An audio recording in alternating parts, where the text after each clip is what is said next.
حضرت معاویہ نے سوچا کہ پہلے بھی بڑا اختلاف ہوا، جنگیں ہوئیں، نقصان ہوئے، اب میری موت کے بعد بھی ایسے حالات نہ ہو جائیں، اب میں کمزور ہو گیا، بوڑھا ہو گیا، کب تک میں زندہ رہوں گا؟ کیا میں اپنے بیٹے کو اپنی زندگی میں اپنے خلافت کے مقام پہ بٹھا دوں اور اس کے لیے بیعت لے لوں؟ آپ نے مروان ابن الحکم کو بھی خط لکھا کہ ارباب حل و عقد جو ہیں مدینے والے، ان سے مشورہ لیں کہ کیا میں یزید کو خلیفہ بناؤں، اور وہ جو رائے دیں مجھے لکھیں۔ انہوں نے بھی مشورہ لیا، ان سب نے بھی یہی کہا کہ حضرت معاویہ چونکہ بہت بڑے فراست والے ہیں، سمجھنے والے ہیں معاملات کو، اگر بہتر سمجھتے ہیں تو ٹھیک ہے۔ اور جب آپ نے یزید کے لیے بیعت مانگی اور فیصلہ کیا تو اللہ سے دعا کی کہ یا اللہ اگر یہ میرا فیصلہ ٹھیک ہے اور یزید اس کا مستحق ہے تو اس کی مدد فرما۔ اور جس وقت حضرت معاویہ نے یزید کو خلیفہ بنایا تو یزید کے ایسے حالات نہیں تھے کہ اس کو خلافت نہ ملی، تو جہاد میں شریک رہا، جنگوں میں شریک رہا، بڑا دین پہ چلنے والا، پابندی کرنے والا، علی تو قرآن کی اس تیسرے حصے کا شریک ہے۔ والسابقون الاولون من المہاجرین والانصار والذین اتبعوہم بإحسان رضی اللہ عنہم ورضوا عنہ۔ اب صحابہ کی تین جماعتیں ہیں، ایک سابقون مہاجرین ہیں، ایک مدینے والے انصار، اور تیسرے وہ ہیں جنہوں نے مہاجرین و انصار کی اتباع کی۔ تو حضرت معاویہ تو ان میں ہیں جن نے مہاجرین و انصار کی اتباع کی، ان کے لیے اللہ نے رضا کا فیصلہ فرما دیا۔ اس لیے امام شافعی رحمۃ اللہ علیہ نے اپنی کتابوں میں لکھا ہے کہ بھئی قرآن نے تین جماعتوں کا ذکر کیا ہے، اب ہم نہ تو مہاجر بن سکتے ہیں نہ انصار بن سکتے ہیں، اب ایک جماعت باقی ہے کہ ہم ان کے غلام بن کے رہیں۔ اگر تم نے انصار و مہاجرین اور صحابہ کی غلامی کا انکار کیا تو پھر جہنم ہے۔ لکھا چونکہ تین جماعتیں ہیں قرآن میں، السابقون الاولون، اور دوسرے کون ہیں انصار، اور تیسرے کون ہیں والذین اتبعوہم، اور صرف نتبعوہم نہیں، نتبعوہم بإحسان، یعنی خالص ہو کر ان کی اتباع کریں، کیونکہ صحابہ معیار حق ہیں۔ اسی لیے اللہ نے قرآن میں فرمایا ہے فَإِنْ آمَنُوا بِمِثْلِ مَا آمَنْتُمْ بِهِ، ایمان لاؤ جیسے صحابہ ایمان لائے۔ تو صحابہ تو ایمان کا نمونہ ہے، وہ تو ایمان کے لیے نقش ہے، اور صحابہ ہی ہیں جنہوں نے الحمدللہ ثم الحمدللہ اللہ کے دین کی امانت کو سنبھالا اور پوری دنیا میں دین پہنچایا۔ بیعت نہیں کی تھی، صحابہ کرام سے زبردستی بیعت لی گئی تھی تلوار کے زور پر۔ جھوٹ بولنا بند کریں۔ اگر آپ کو یقین نہ آئے تو 2018 میں جو کچھ ہوا پاکستان میں، زبردستی ایک بندہ مسلط ہوا ہم پہ اسٹیبلشمنٹ کے گن پوائنٹ کے اوپر، اور پھر سٹوری ریپیٹ ہوئی 2024 میں، ایک اور بندہ اسٹیبلشمنٹ کے گن پوائنٹ پہ ہم پہ مسلط ہو گیا۔ آج تک یہی ہو رہا ہے۔ تو بنو امیہ اس وقت کی اسٹیبلشمنٹ تھی، تلوار کے زور پہ سب کچھ ہوا۔ نہیں یقین آتا بخاری شریف کھول لیں، صحیح بخاری میں 4827 نمبر حدیث ہے، مروان بن حکم مدینے کے ممبر پہ مسجد نبوی پہ حضرت معاویہ رضی اللہ تعالیٰ عنہ کی طرف سے گورنر بن کے اناؤنسمنٹ کر رہا ہے خطبے میں کہ اللہ تعالیٰ نے امیر المومنین کو یہ بات سجھائی ہے، وہ امت کے وسیع تر مفاد میں، یعنی کہ اے میرے عزیز ہم وطنوں، وہ امت کے وسیع تر مفاد میں اپنے بعد اپنے بیٹے کو خلیفہ نامزد کرتے ہیں۔ یہ وہ تقریر کر رہا تھا۔ امام بخاری نے اگلے جملے نقل نہیں کیے، وہ بڑے سخت ہے، لیکن اس کے بعد جو کچھ ہوا وہ نقل کیا۔ وہ اگلے جملے کیا تھے میں بعد میں بتاتا ہوں آپ کو۔ اگلے جملے جو امام بخاری نے نقل کیے وہ یہ تھے کہ وہاں حضرت ابوبکر کا بیٹا کھڑا ہوا اور اس نے کچھ بات وہاں پہ کہہ دی۔ وہ کیا بات کی وہ پھر امام بخاری نے اسکپ کر دی۔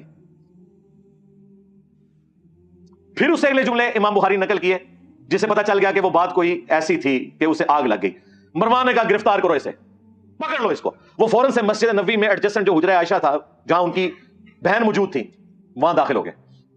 اور یہ پاکستان کے کیس میں جو سگا بھائی ہے نا یہ وہ تھے، یعنی حضرت ابوبکر کی وہ بیوی جو حضرت عائشہ کی والدہ تھی وہی ان کی بھی والدہ تھی، عبد الرحمن بن ابی بکر کی۔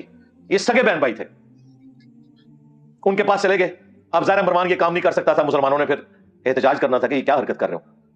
باہر سے اس نے کہا اوے ابوبکر کے بیٹے تیرے بارے میں قرآن میں آیت نازل ہوئی تھی نا کہ یہ کافر کہتا ہے کہ میرے ماں باپ جو مجھے یہ کہتے ہو کہ مرنے کے بعد دوبارہ زندہ کیا جاؤں گا، یہ اگلے لوگوں کی کہانی ہے۔ ابوبکر کے بیٹے کہ تیرے بارے میں قرآن میں آیت نازل ہوئی تھی۔ توبہ توبہ، یہ بنو امیہ کے خدمت گزار، یہ ہیں گستاخان خلفائے راشدین۔ جب اس نے بات کی تو سیدہ عائشہ اندر تڑپ اٹھی، انہوں نے کہا اس کو خاموش ہو جا، آل ابی بکر کے بارے میں کوئی قرآن کی آیت نازل نہیں ہوئی سوائے جو میری برات میں سورہ نور کی آیات نازل ہوئی تھی جب مجھ پہ جھوٹی تہمت لگائی گئی۔ بخاری میں اتنا آتا ہے۔ المستدرک للحاکم میں اور المعجم الکبیر طبرانی میں اور باقی کتابوں میں اس روایت کی فلنگ ان دا بلینکس موجود ہے، جو اللہ کے فضل سے حافظ ابن کثیر نے سورۃ الاحقاف کی آیت نمبر 17 جو کوٹ کی تھی مروان نے غلط، اس کے کانٹیکسٹ میں وہ سارے ترک ایک جگہ جمع کر دیے ہیں، لہذا بریلوی دیوبندی اہل حدیث تینوں کو کوئی اعتراض نہیں ہوگا۔ وہ فل ان دا بلینک یہ تھی کہ اس وقت مروان نے یہ کہا کہ ابو بکر نے بھی تو عمر کو خلیفہ نامزد کیا تھا نا، تو حضرت معاویہ اپنے بیٹے یزید کو بنانا چاہتے ہیں۔ دیکھو کیا ان کی اینالوجی دیکھیں، تو وہ اس پہ حضرت ابو بکر کا بیٹا کھڑا ہوا تھا، کیونکہ ظاہر ہے اس نے کہا کہ بنانا تھا تو مجھے بناتے ہیں نا، مجھے تو نہیں بنایا، تو کون سی مشرق سے اٹھا کے مثال مغرب میں پھینک رہا ہے۔ اور جو کہا نا اس نے کچھ کہا امام بخاری نے، وہ یہاں ہے کہ انہوں نے کہا کہ تیرا امیر المومنین معاویہ سیدھی طرح کیا ابو بکر اور عمر کے راستے پہ نہیں چل رہا، وہ کیسر و کسرا کے راستے پہ چل رہا ہے۔ اب یہ بہت بڑی گالی تھی ان کے لیے تو، کہ وہی جو ہے وہ بادشاہت آ گئی یہاں پہ، اس پہ بھی اس نے کہا پکڑو انہوں۔ اور حجرے میں اما عائشہ کے اور الفاظ تھے جو امام بخاری نے نقل نہیں کیے، وہ یہ تھے کہ مروان تیرے بارے میں نبی السلام نے فرمایا تھا کہ حکم پہ لعنت، اس کی اولاد پہ لعنت، تو اپنے باپ کی پشت میں تھا جب باپ بیٹا دونوں پہ اللہ کے نبی نے لعنت فرمائی تھی۔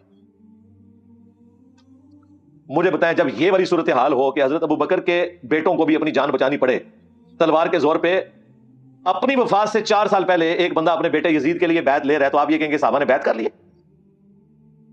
کہتے ہیں جی ابن عمر نے بیعت کر لی تھی۔ ایون واقعہ ہررا کے بعد جب لوگ یزید کی بیعت توڑ رہے تھے تو وہ لوگوں کو جا کے سمجھاتے تھے، جی بخاری مسلم ہے سرکار، وہ ہمارے اسٹوڈنٹس کو سمجھا رہے تھے۔ اگر ابن عمر اس زمانے میں سمجھا رہے تھے تو کسے سمجھا رہے تھے؟ اپنے لیول کے لوگوں کو، صحابہ اور تابعین کو۔ اور اس صحابی کا نام بھی آیا ہوا ہے عبداللہ ابن مطیع رضی اللہ تعالیٰ عنہ، جنہوں نے کہا کہ اب کیا رہ گیا ہے، یزید کی بیعت توڑیں اہل مدینہ۔ تو ابن عمر ان کو ملنے کے لیے گئے اور کہا کہ میں تمہیں حدیث سنانے کے لیے آیا ہوں کہ جو خلیفہ وقت کی بیعت کے بغیر مرا وہ جاہلیت کی موت مرا۔ وہ کہتے ہیں جی ابن عمر نے چونکہ بیعت کر لی تھی، وہ بھی مجبوراً کی تھی انہوں نے، وہ جس طریقے سے کی تھی، انیشلی تو انکار کیا تھا۔ دوسرا ابن عمر جب یہ بات کر رہے تھے تو یہ بھول گئے کہ حضرت علی کی بیعت تو ابن عمر نے خود نہیں کی ہوئی تھی، تو اس وقت وہ جاہلیت پہ تھے، یہ لاجیکلی ان کی بات درست نہیں تھی، ورنہ تو خود اس فتوے کی زد میں آ رہے تھے۔ ہم تو عبداللہ ابن مطیع اور باقی لوگوں کے ساتھ ہیں، ابن عمر کا یہ موقف غلط تھا۔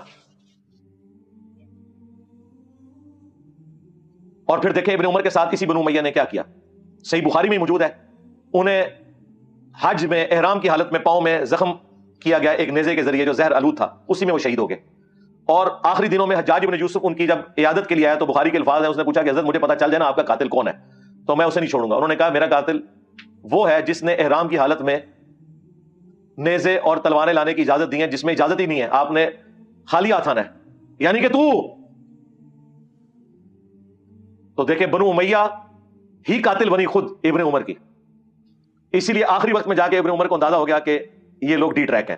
المستدرک للحاکم میں یہ حدیث موجود ہے، مجموع الزوائد میں موجود ہے۔ امام حیثمی جو ابن حجر اسقلانی کے استاد ہیں، انہوں نے مجموع الزوائد میں اس کی سند کو صحیح کہا کہ ابن عمر آخری عمر میں افسوس کرتے تھے اور وہ کہتے تھے کہ مجھے نماز روزہ چھوڑنے کے اوپر کوئی افسوس نہیں، میں نے اس طرح کا کوئی کام نہیں کیا سوائے ایک چیز کے کہ میں نے حضرت علی کے ساتھ مل کر فی باغیہ کے خلاف قتال نہیں کیا، اس باغی گروہ کے خلاف جو مجھے کرنا چاہیے تھا۔ کون سا باغی گروہ؟ جو بخاری میں ہے، عمار تجھے ایک باغی جماعت قتل کرے گی، تو انہیں اللہ اور جنت کی طرف بلائے گا، وہ جماعت تجھے جہنم کی طرف بلائے گی۔ یعنی حضرت علی کی جماعت کو نبی الاسلام نے جنت کی طرف بلانے والی جماعت اور ان کے مخالفین کو جہنمی جماعت نہیں کہا، جہنم کی طرف بلانے والی، کیونکہ خلیفۃ المسلمین کی مخالفت یہ ایک الگ سے ٹاپک ہے میری، کہ ایک ویڈیوز ہے، وہ پچھلی والی ویڈیو دیکھ لیں، پچھلے محرم والی، کربلا کیوں ہوئی۔ تو آپ یہ دیکھیں یہ بالکل واضح احادیث ون سائیڈڈ مقدمہ پیش کر رہی ہیں۔ جن ابن عمر کی بنیاد کے اوپر انہوں نے اتنا ہنگامہ کھڑا کیا ہوا تھا، وہ ابن عمر تو آخری وقت میں اپنے پرانے اعمال کے اوپر شرمندہ ہے اور یہ کہہ رہے ہیں جی ابن عمر نے یزید کی بیعت کر لی تھی۔ جو مخالفین تھے ابن عمر کے وہ بھی صحابہ اور تابعین تھے، ان کی رائے کا کوئی احترام نہیں کرتے، یعنی میٹھا میٹھا ہپ ہپ تے کوڑا کوڑا تھو تھو۔ اسی حجاج جو اتنے صحابہ کا قاتل ہے اسے آپ تابعی کہیں گے؟ تابعی تو ہے قانوناً، وہ ظاہر مسلمانوں کا گورنر تھا، لیکن مسلم شریف اٹھا کے دیکھیں، اسماء بنت ابی بکر نے کہا تھا حجاج ہم نے نبی الاسلام سے سنا تھا کہ بنو ثقیف میں ایک کذاب ہوگا اور ایک ظالم، کذاب تو ہم دیکھ چکے، ظالم تو ہے، یہ فضیلت ہے، لو سامو۔ اور مسلم شریف میں موجود ہے اس ظالم نے عبداللہ ابن زبیر کو شہید کیا، ان کی لاش لٹکا دی مکہ شریف میں اور یہودیوں کے قبرستان میں پھینکی، اور ان کی ماں کو بلا کے کہا جو حضرت ابوبکر کی بیٹی تھی بڑی، اما عائشہ سے بھی بڑی، اسماء کو کہ دیکھو میں نے تیرے بیٹے کے ساتھ کیا کیا، تو انہوں نے فرمایا کہ تو نے میرے بیٹے کی دنیا برباد کی، میرے بیٹے نے تیری آخرت برباد کر دی ہے، ظالم انسان۔ یہ مسلم شریف ہے، مولانا شریف نہیں ہے۔ تو حجاج بھی پھر تابعی ہے، اسے بھی جہنم کی آگ نہیں چھوئے گی۔ نہ انہیں قرآن کا پتہ، نہ انہیں سنت کا فہم، نہ انہیں فقہ آتی ہے، صرف ایک بنو امیہ کی چاکری کرنی ہے، چاہے انہیں قرآن و سنت کا انکار کرنا پڑے، جھوٹی روایتیں گھڑنی پڑے، انہوں نے گھڑنی ہے، جو واضح احادیث ہے ان کا انہوں نے انکار کرنا ہے۔ انہوں نے یہ بھی لکھا ہے کہ جو حدیث حضرت معاویہ کی شان میں ہوگی نا یہ بھی اس بات کی نشانی ہے کہ یہ گھڑی ہوئی حدیث ہے. گھڑی ہوئی حدیثوں کی کچھ نشانیاں بتائیں، ان میں سے ایک یہ بتائیے جو حضرت معاویہ کی شان میں ہوگی نا تو سمجھ لو کہ یہ گھڑی ہوئی